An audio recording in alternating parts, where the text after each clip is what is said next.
अलिबाग तालुक्यातील फुफादेवी पाडा परिसरात दरड कोसळल्याची घटना घडली असून दरडीसह आलेला भला मोठा दगड एका घराच्या आवारात येऊन पडल्यानं परिसरात भीतीचं वातावरण निर्माण झालंय.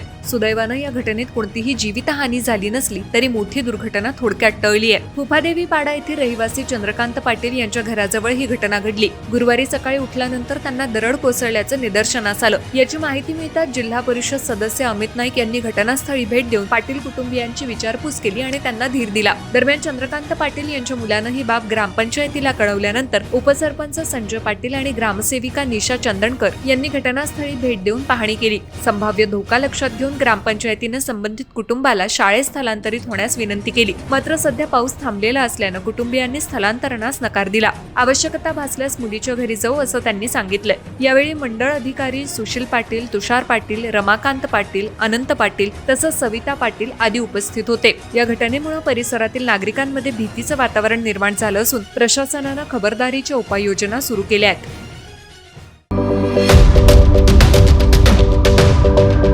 यूट्यूबवर सुद्धा रायगड टाइम्स सर्च करा आणि पहा रायगडच्या कानाकोपऱ्यातील प्रत्येक बित्तम बातमी. आणि हो, लगेच सबस्क्राईब बटनवर क्लिक करायला विसरू नका.